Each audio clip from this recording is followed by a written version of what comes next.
Tenemos el logo del Instituto Nefesh. Epa, então sabia, né? Bueno, antes de entonces darte completamente el pase, vamos a hablarles un poco de quién es Sandra. Sandra es psicóloga de profesión, es profesora internacional de HCN World, es coach formada por la Sociedad Brasilera de Coaching, tiene un posgrado en psiquiatría y adicciones, es creadora del curso Nefesh de Sistema Terapéutico SNT en Brasil y socia propietaria del Instituto Nefesh, núcleo especializado en formación empresarial y humanística en Brasil. Es certificada como coach ejecutivo, es practitioner y master practitioner en PNL, es coach de negocios certificada por la ICI de Alemania, tiene estudio en Generative con Stephen Gilligan y es conferencista invitado a la Universidad Estadual de Maringá, Paraná y Centro Universitario de Maringá en Paraná. Ahora sí, Sandra. Ok. Uma bem-vinda a todos de língua espanhola e bem-vindo, né, os que são de língua portuguesa. Eu acho que eu estou tendo um problema aqui com minha tela. Acho que agora foi, né? Então, bem-vindo a todos. É um prazer muito grande estar com vocês nesse momento. E, mais uma vez, né, quero agradecer à OVNI, à ATCN, por essa oportunidade de levar para os nossos alunos e para os nossos futuros alunos e para aqueles que já são coaches e aqueles que também ainda estão indo em direção a essa carreira, né? Muito obrigado por estarem aqui para ouvir esse momento, essa palestra, e espero que seja uma noite agradável para a gente. Gracias, obrigado. O que nós vamos ver, então, nessa palestra de hoje? Eu vou falar um pouco devagar para que nossos amigos espanhóis, de língua espanhola, consigam compreender o máximo possível. Vou falar uma breve introdução de que o mapa não é o território, o que são crenças e o que são engramas e como utilizar esses engramas para desativar as crenças, né? E as metamodalidades. E para que a gente entenda, então, como que a gente desativa a crença com os engramas, né? E o que são esses engramas? Né? É um nome novo para a gente falar de submodalidades, de metamodalidades. Então, para entender isso, eu preciso entender um pouco sobre esse pressuposto da programação neurolinguística, que é o mapa não é o território. O que significa isso? Quando a gente diz que o mapa não é o território, nós estamos dizendo que nós temos uma representação simbólica do território, uma representação simbólica na nossa mente daquilo que a gente vive, das experiências que a gente teve na vida. Então, embora muitas pessoas, ou uma família, ou uma empresa, ou um grupo de amigos vivam uma situação ao mesmo tempo, todas essas pessoas não armazenam a informação dessa vivência da mesma forma, igual, todos iguais. Cada um vai fazer esse armazenamento da informação de forma diferente. Então, quando você olha para isso, o que você vê primeiro? Você vê primeiro os números ou você vê primeiro as letras? Né? As pessoas que estão mais voltadas, né, para o racional, eles vão ver os números primeiro, aqueles que usam mais o hemisfério direito do cérebro. E aqueles que estão voltados mais para o emocional vão ver primeiro as letras. Então, todos estão vendo a mesma coisa, mas estão dando uma prioridade para algo que é o seu sistema representacional de preferência, como ele armazena as coisas de preferencialmente. Então, por exemplo, quando você olha para essa imagem, você vê essa imagem de lado ou você vê essa imagem de frente? Então, isso também está mostrando para você como você percebe o mundo. Né? Então, cada pessoa tem um jeito diferente. Aquele mundo que nós vemos, como nós perceptuamos as coisas, tem muito mais a ver com o que tem dentro do meu modelo mental do que a realidade. Então, a realidade pode não ser aquilo que eu estou vendo, porque ela é uma projeção da minha mente, ela é uma projeção das minhas crenças, ela é uma projeção dos meus valores, ela é uma projeção das vivências que eu tive na infância, ela é uma projeção das relações que eu tive e daquilo que foi me passado por essas relações, ela é uma projeção da minha religião, ela é uma projeção da sociedade. Então, dependendo da cultura, dependendo de como eu fui criado, eu tenho, então, um modelo de mundo e uma expectativa desse mundo. E isso vai reger a minha vida e as minhas crenças. Então, estão permeados por esse mapa, né? Então, o que nós vamos fazer quando nós desativamos as crenças é fazer o possível para chegar mais próximo de uma realidade, né? Levando em conta que toda a realidade é uma projeção de todas as pessoas, então as nossas crenças criam as nossas realidades, as nossas crenças criam a forma como a gente vê o mundo, como a gente reage nesse mundo, como a gente atua nesse mundo. Mas o que é uma crença? Né? Como que elas aparecem? Então, a crença, ela não é nada mais e nada menos do que um pensamento. Agora, todo pensamento é uma crença? Não. Mas todo pensamento pode se tornar uma crença. Todo pensamento pode vir a ser uma crença. E como esse pensamento vai vir a ser uma crença? Ele vai vir ser uma crença se eu validar esses pensamentos. Então, quando eu tenho um pensamento e ele se valida, e aquele pensamento, eu percebo que ele é uma verdade, eu verifico isso como uma verdade, então eu começo a dar um sim, uma validação para esses pensamentos. Então, eu posso, diante de uma situação, não conseguir realizar determinada tarefa. E eu posso ter um pensamento de eu sou incompetente. E depois eu tento várias outras vezes fazer alguma coisa e eu não consigo. Então, logo esse pensamento de que eu sou incompetente, que passou pela minha mente por causa de um evento, agora pode se tornar uma verdade, pode se tornar uma crença, porque eu tive vários eventos aonde eu mostrei que eu fui incompetente. E uma vez que eu acredito que eu sou incompetente, eu vou criar e atrair vários eventos de incompetência. Então, cada vez mais eu vou validando esses pensamentos, né? E qual é o problema disso? O problema é que eu não questiono esses meus pensamentos, eu não questiono essas crenças, né? Então, você vê aí o desenho do professor Pardal aí, dizendo que ele não acredita na superstição da escada, mas ele está ali desviando dessa escada, desviando dessa crença, vamos dizer assim. Mas quantas pessoas têm a crença de não passar embaixo de uma escada? E quantas vezes nós questionamos de onde vem essa crença? Né? Por que se tem essa crença?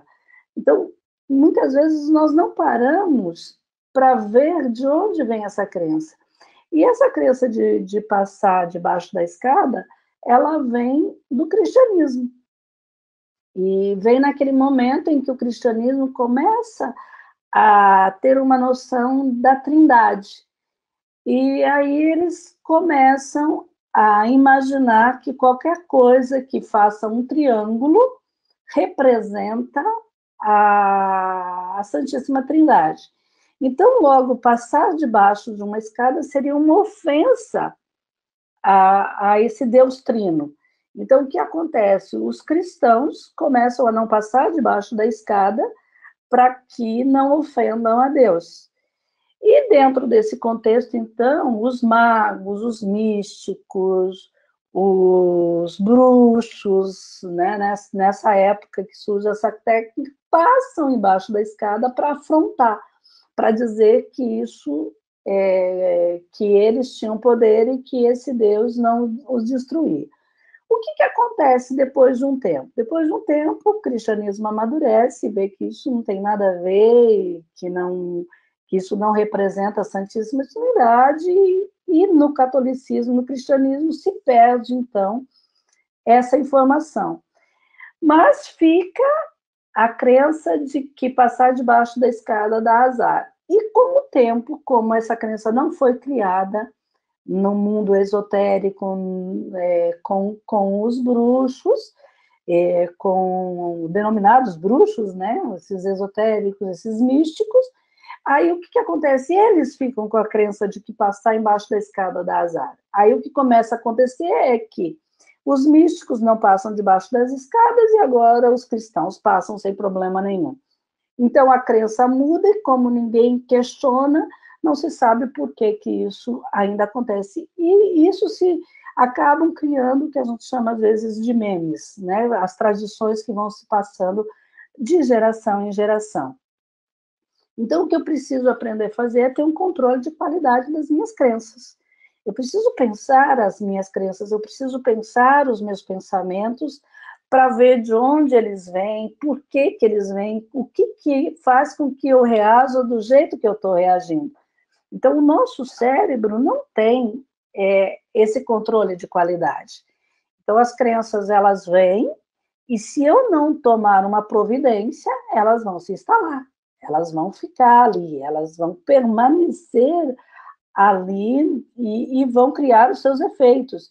Então, ainda que, que eu diga, às vezes, que eu não acredito em alguma coisa, dependendo de como os engramas fizeram com que essa crença fosse estabelecida, eu vou viver por ela sem saber que estou vivendo por ela. Né? Então, pensar as crenças é dar um controle de qualidade para que eu saiba quais eu vou manter e quais eu não vou manter no meu cérebro. E a gente precisa ter em conta que 75% das coisas que eu penso jamais vão acontecer. Nunca vão acontecer. Então, são pensamentos que vêm, eles param na nossa cabeça, mas eles não podem alinhar a não ser que eu permita que essas crenças permaneçam na minha mente. 20% do que eu penso talvez aconteça. E só 5% realmente vai acontecer. Pode acontecer. Então, nós perdemos, às vezes, muita energia e muito tempo, né, pensando nas nossas crenças e nos nossos pensamentos e dando a ela vazão desnecessária.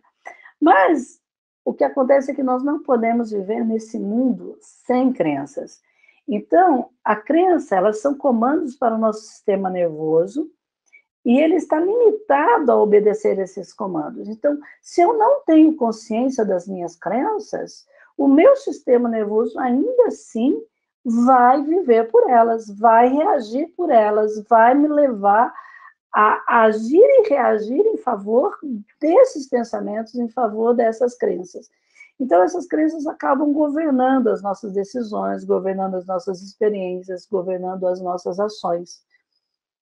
Então, usar o nosso cérebro racional para pensar as crenças é um modo de inteligência emocional, de ser capaz realmente de fazer com que nós mudemos a nossa história.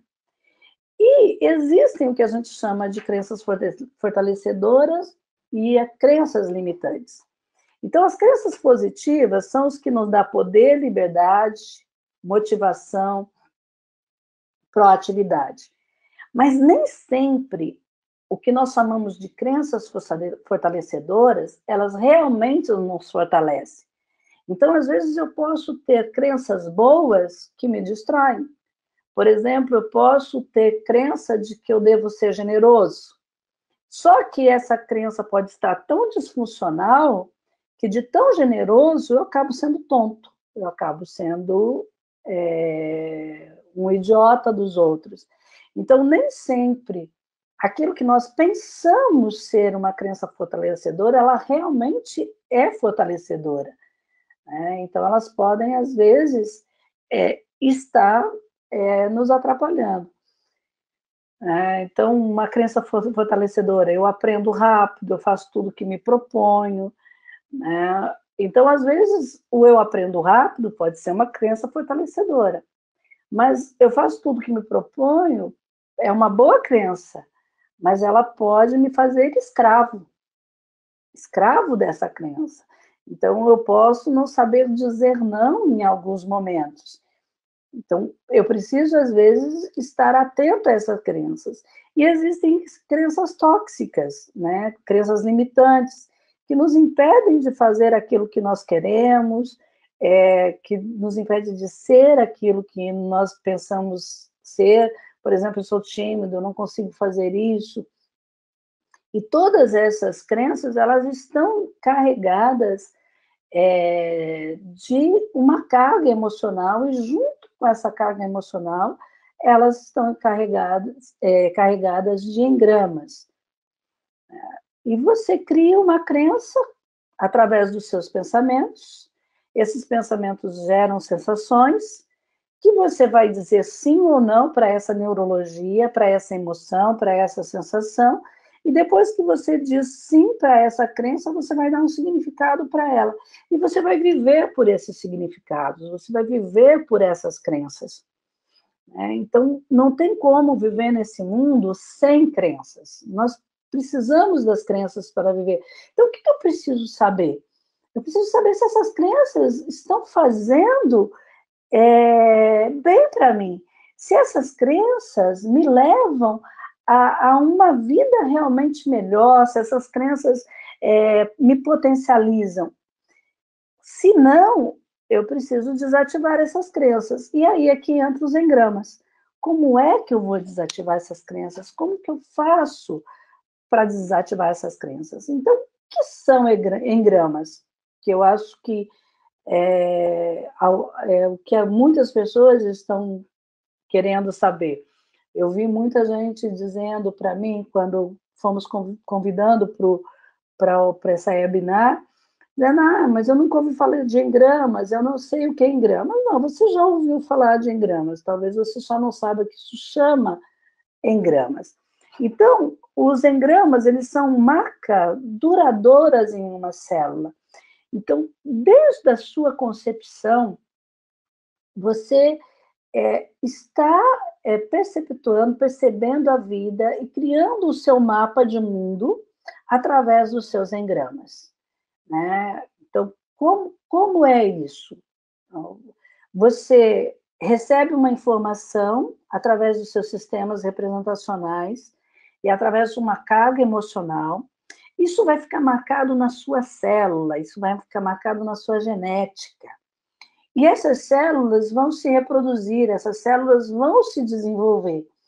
E quando você menos espera, você está reagindo por crenças, por emoções, por sensações que você viveu desde da concepção até os dias de hoje, e você não sabe. Então, fazer este olhar para os eventos da sua história e descobrir que engramas estão envolvendo as suas crenças vai dar a você a liberdade e a inteligência emocional que nós buscamos. Então, existem alguns tipos de engramas, né? Eu vou falar de 4 aqui. Então, engramas de contra-sobrevivência, engramas de pró-sobrevivência, engramas de compaixão e engramas de emoção dolorosa. O que é um engrama de contra-sobrevivência?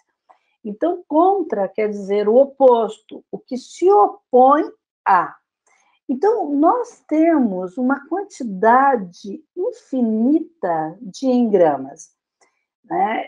E esse engrama de contra-sobrevivência, ele é um engrama de uma experiência física, de uma experiência de dor, de uma experiência de situações que podem ameaçar a sua sobrevivência. Eu coloquei essa imagem aí do Ronaldinho, né, de várias imensas problemas que ele teve de fratura, com o esporte, de acidentes, né? E o que isso acontece? Dependendo do que ele ouviu nesse momento, né? Esses engramas, essas coisas que ele escutou, às vezes que ele se machucou, isso fica instalado na célula e toda vez que ele está em algo parecido com aquilo, ele pode se machucar de novo. Então, as contusões que ele teve ao longo da carreira podem ter sido contusões muito mais provocadas pelos engramas do que provocadas realmente por seu desempenho em campo. Isso acontece também com os lutadores. Então, imagina, por exemplo, um lutador, ou imaginemos que nesse momento aí o Ronaldinho o Ronaldo, né, houve alguma coisa do tipo, você não vai dar, pode não conseguir fazer mais nada, ou um lutador quando cai, né, o técnico vai lá e diz, olha, você não vale nada, você nunca vai valer para nada, você nunca vai conseguir fazer nada. Então, nesse momento que tem uma grande tensão emocional, o cérebro racional, ele para, de certa forma, de funcionar para que você sobreviva. É como se ele ficasse em stand-by ali, né, para buscar formas de reação, de sobrevivência ali naquele momento. Então, aquela dor, aquela emoção e aquilo que você está ouvindo vai ser impregnado na sua célula, vai ficar marcado na sua célula ali sem nenhum critério de julgamento, sem verificar se aquilo é correto, não é, se faz bem, ou se faz sentido, ou se não faz sentido. Né? O que acontece é que isso vai ficar marcado e você vai ficar com essa impressão de que não é capaz.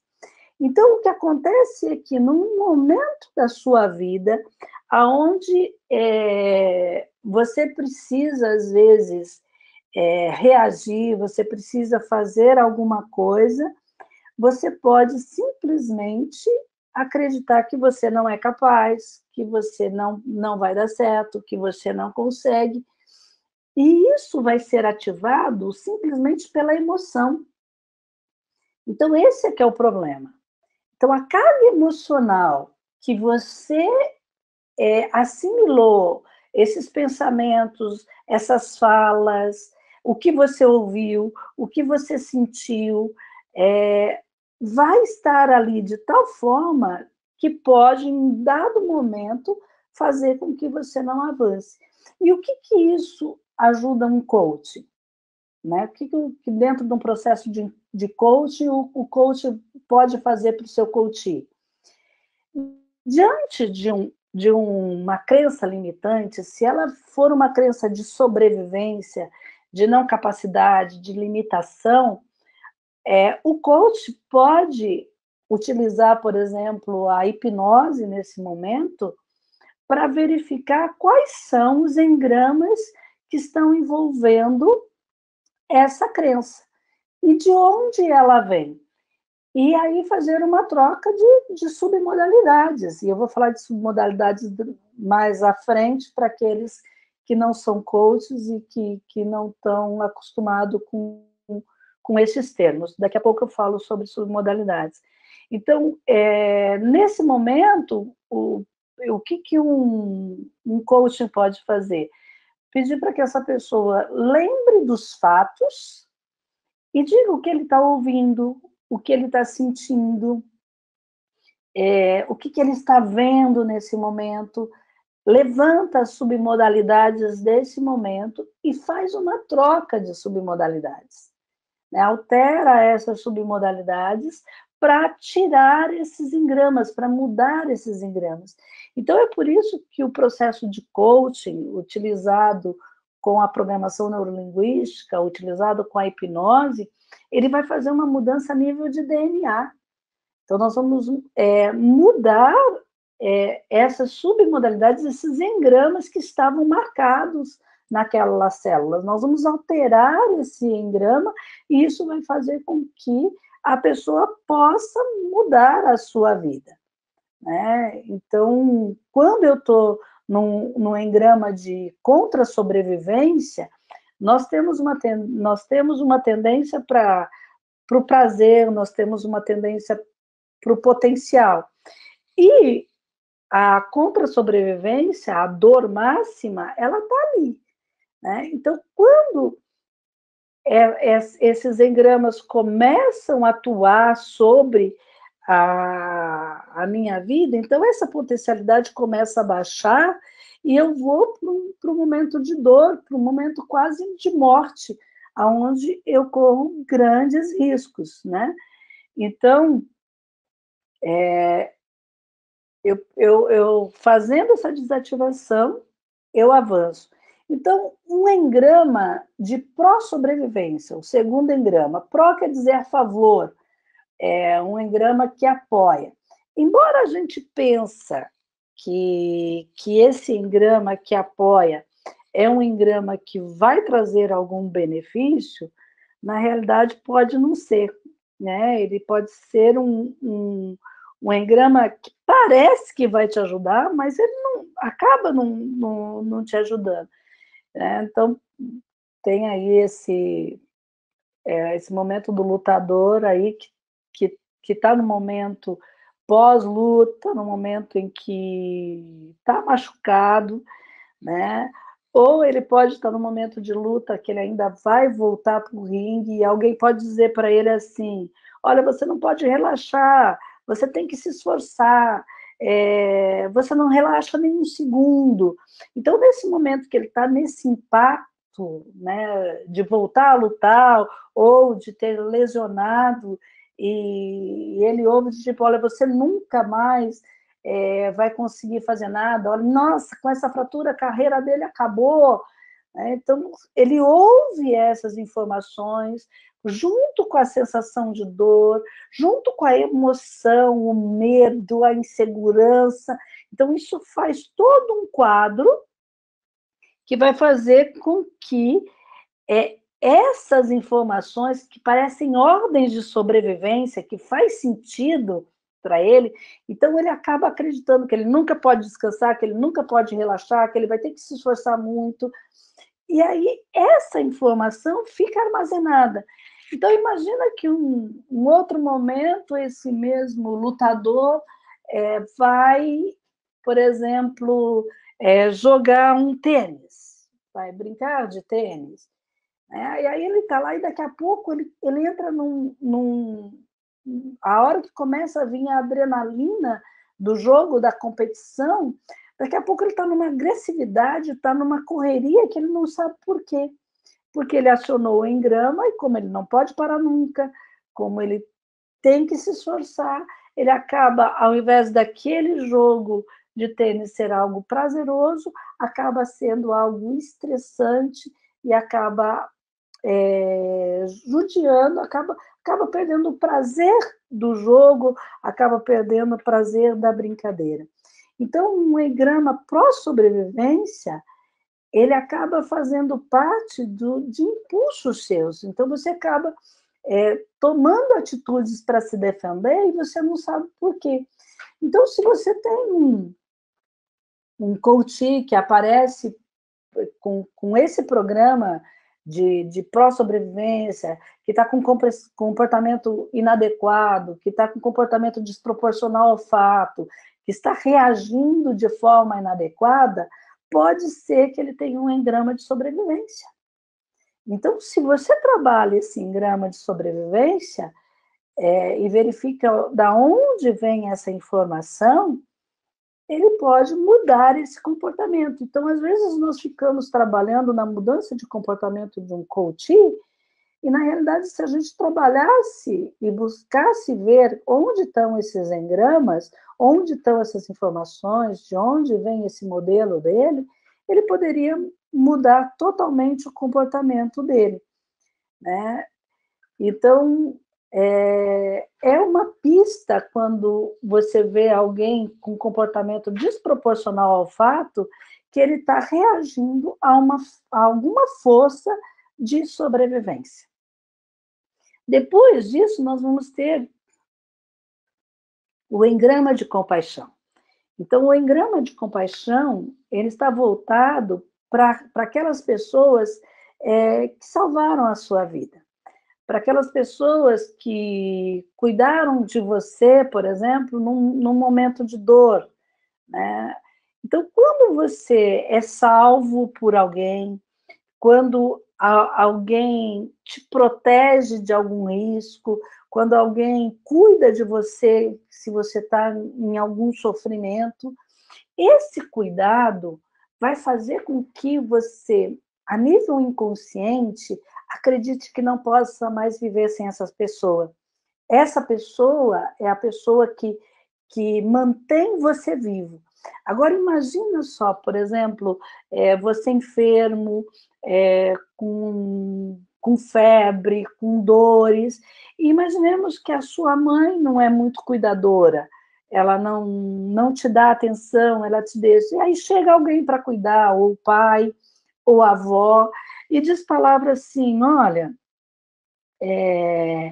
eu vou estar sempre com você, enquanto você estiver doente, eu vou estar aqui, enquanto você estiver doente, eu vou te proteger, né? Ou por exemplo, se você está se afogando, a hora que você sai, você ouve do tipo, você não consegue respirar, você vai morrer, ele não consegue se defender. Então, são palavras que, por conta do impacto emocional, vai fazer com que você esteja ali à mercê agora dessas informações que entraram nas suas células, que entraram na sua biologia. Então, esse engrama, por exemplo, de socorro, né, vai fazer com que você tenha pensamentos, por exemplo, se eu estiver em perigo e eu precisar da vovó cuidar de mim, se eu precisar do papai cuidar de mim, eu preciso ficar doente. E aí, qual é o problema dessa informação na sua célula? É que você pode encontrar e buscar um companheiro muito semelhante àquele cuidador, que tem algumas características daquele cuidador. E aí você vai esperar que aquela pessoa que cuidou de você, aquela pessoa que salvou você, te proteja. Só que o seu mapa de mundo é uma coisa, e a pessoa com quem você está se relacionando é outra. Então, você está equivocado porque você coloca nessa outra pessoa, por uma característica, às vezes, de tom de voz, ou de comportamento, ou de jeito de lidar, ou uma expressão facial. Então, você transfere para aquela pessoa todas as características daquela pessoa que cuidou de você. E aí você espera que ela cuide de você. E aí o que acontece se ela não cuida? Porque ela não é o seu cuidador, ela não é aquele que te salvou. E ela nem sabe dessa crença que está em você. Então, o que vai acontecer ali? Ela simplesmente não vai responder à sua necessidade de te cuidar, de te salvar, de te proteger. Uma vez que ela não responde à sua necessidade, você vai adoecer para que ela cuide de você. Toda vez que você precisar de cuidado, você vai adoecer. E aí vão se dar as doenças psicossomáticas. E quanto mais essa pessoa não responde ao cuidado de sobrevivência que você espera, mais doente, mais enfermo você vai ficar. Então, se alguém chega numa sessão de coaching reclamando do seu parceiro, reclamando do cuidado do seu chefe, ou reclamando dos seus colegas, pode ser que aí tenha um engrama de compaixão, uma expectativa de ser cuidado, e ele está criando, às vezes, dramas comportamentais na empresa, problema nas empresas, por causa desse engrama, porque ele acredita que necessita dessa pessoa para sobreviver. Então, a mente reativa dessa pessoa reage de forma, vamos dizer assim, estúpida, muitas vezes.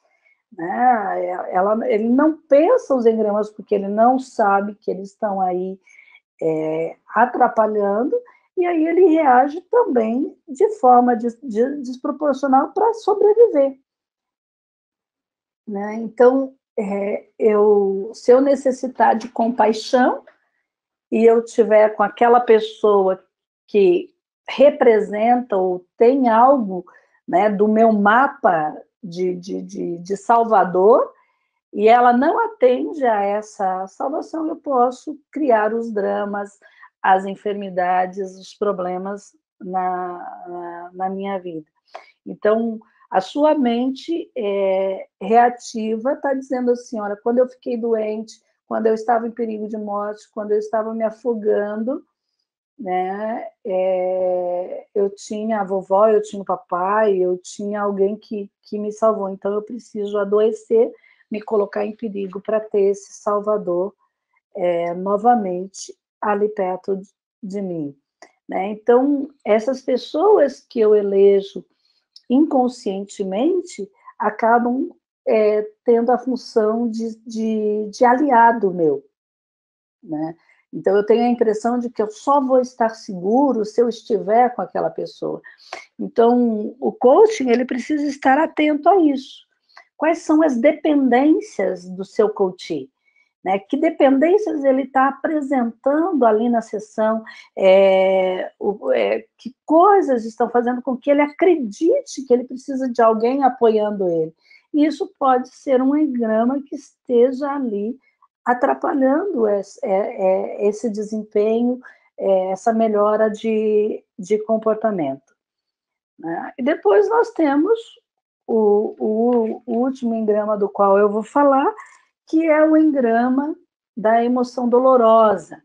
Né? São engramas relacionados ao choque de uma grande perda. Então, a pessoa perde um ente querido, né? ou a pessoa vai embora, muda de cidade, ou no caso das empresas, são demitidos, o chefe é trocado. E se essa pessoa tinha feito um link, né, com esse salvador, para essa pessoa, essa morte ou essa demissão pode soar como uma parte dele que morreu, uma parte dele que se foi. E aí essa pessoa não tem ânimo de vida, ela perde a energia vital, porque aquele salvador, né, aquela pessoa que o protegia, não protege mais. E essas pessoas podem ter um baixo rendimento. Então, às vezes, o baixo rendimento de um funcionário pode estar relacionado a perdas. Então, eu preciso verificar quais engramas estão envolvendo aquilo. E como que você faz isso numa sessão de coaching? Então, você começa pelo evento de menor dor. né?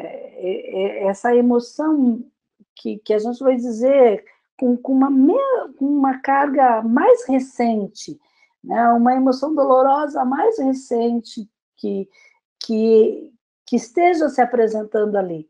E aí você vai levantar esses engramas. Levantando esses engramas, você pode pedir para a pessoa se lembrar de um outro evento em que ela teve algo parecido com isso. E aí você muda esses engramas, troca essas informações. E trocando, então, essas informações com esse evento mais recente, doloroso, com o evento mais antigo, doloroso, você devolve à pessoa a capacidade de ter vitalidade. Porque quando a pessoa perde alguém muito importante, ela está linkada com o engrama anterior, com esse engrama de compaixão, ela perde a vitalidade, ela não tem energia vital. Né? Então, estar atento a isso, que às vezes nós podemos chamar de depressão, né? Às vezes não é uma depressão, às vezes é só um link de engramas, um link de sistemas representacionais que estão ali envolvidos. Né? Então, como você vai desativar essas crenças? Então, os sistemas representacionais é quem que faz com que esses engramas tenham força. O que eu vi, o que eu ouvi, o que eu senti, os cheiros que teve, os gostos que teve, naquele momento que eu vivi aquela emoção, aquela vivência traumática, né?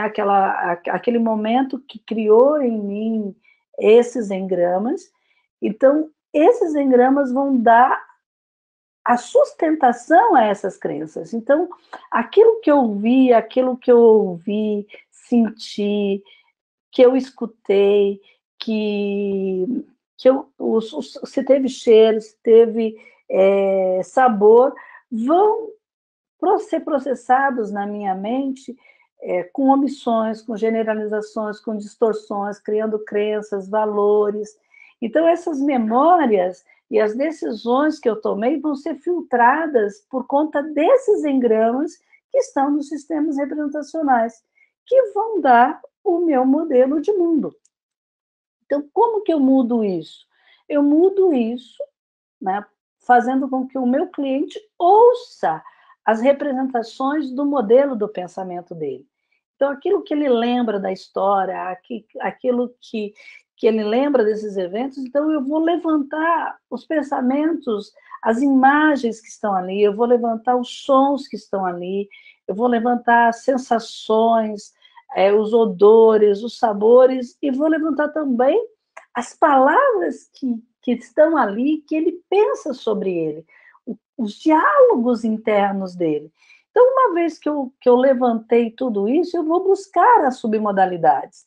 Então, as submodalidades, metamodalidades ou engramas são as qualidades sensoriais dessas memórias que estão definindo as percepções, que estão estruturando essas experiências e de forma inconsciente elas foram codificadas com esses engramas, com essas submodalidades. Então, se nós mudamos as submodalidades, nós mudamos o efeito que elas têm sobre nós e sobre os nossos comportamentos. Então, como que eu levanto uma submodalidade visual? Eu levanto perguntando, né? Se essa imagem está colorida, está preto e branco, se ela está longe, se ela está perto, se tem luminosidade, se é escuro, onde que ela está representada, em que local que eu vejo isso, o tamanho dessa representação, se está associado, dissociado, focado, plano, se é um filme, se está parado, se eu estou associado dentro disso, se eu estou fora, me vendo do lado de fora. Então, levantando essas submodalidades e buscando depois um estado de recurso, né, vendo que recursos faltou naquele evento, e aí eu busco esses estados de recursos, e buscando esses estados de recurso, eu vejo submodalidades desses estados de recurso e troco essas submodalidades. As submodalidades auditivas, então eu vou ver som, eu vou ver se ela esse som é interno, se esse som é fora, se é alto, se é baixo, né? O ritmo, se eu estou associado a esse som ou não, qual é a distância desse som. Então, faço também um levantamento disso, depois eu vou ver se tem nesse evento algo de sinestesia, né? As sensações que estão ali, se ela é fraca, se ela é forte, se ela é leve, se ela é pesada, se tem movimento, se tem temperatura, se tem intensidade, se tem textura, se tem vazio, onde eu sinto isso no corpo, né? Se tem algum odor, se tem algum sabor, a duração disso. Então, eu levanto essas submodalidades também para fazer essa troca dos engramas, né?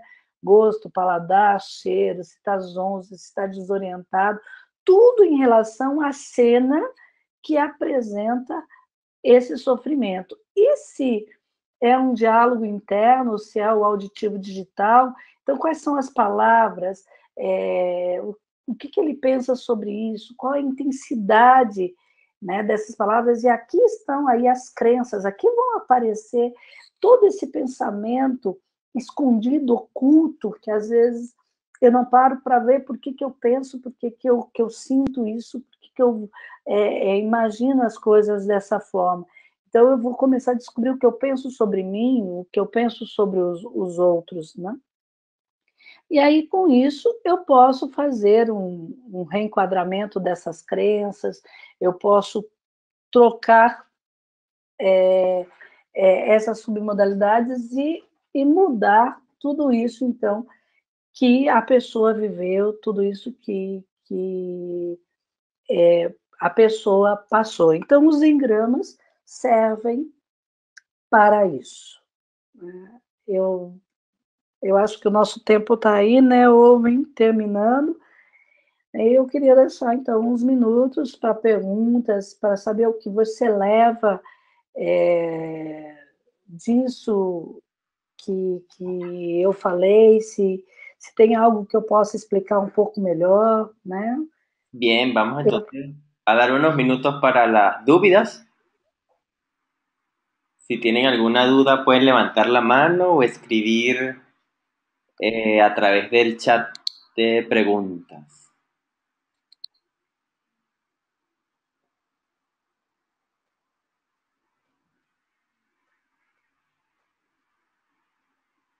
A ver.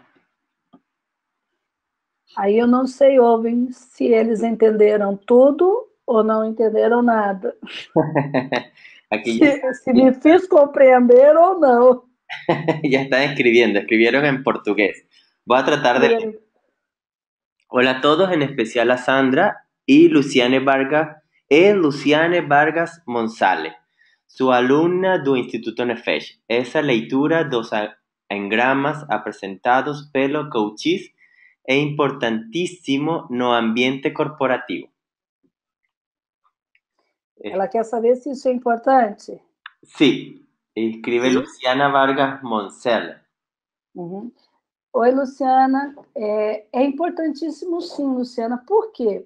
Porque os coaches eles vão chegar muitas vezes com uma demanda de, por exemplo, o meu chefe, o meu líder, ele não é atencioso com a equipe. O meu líder coloca a equipe em risco. Então, às vezes, nós podemos cair na tentação de acreditar que esse coach está realmente falando sobre o líder dele. Mas pode ser que ele transferiu para esse líder todo um comportamento de compaixão. Quer dizer, ele espera que esse líder cuide dele. E aí o fato desse líder não cuidar, não dar essa proteção, faz com que ele acredite que ele esteja em risco de vida. E isso pode ser um engrama de uma vivência da vida dele. E como o coaching o coach não vai fazer terapia, o processo de coaching não é um processo terapêutico, mas se nós trabalhamos com a hipnose ou com a trocas de submodalidades, encontrando o evento que faz ele acreditar que esse chefe coloca ele em risco, Então, partindo desse chefe, verificar se encontra, partindo desse líder, verificar se encontra um evento na história dele onde ele esteve em risco. Então, utilizar o engramas no processo de coach pode proporcionar com que aumente a competência desse coach e mude esse comportamento de uma forma muito mais rápida e muito mais eficaz.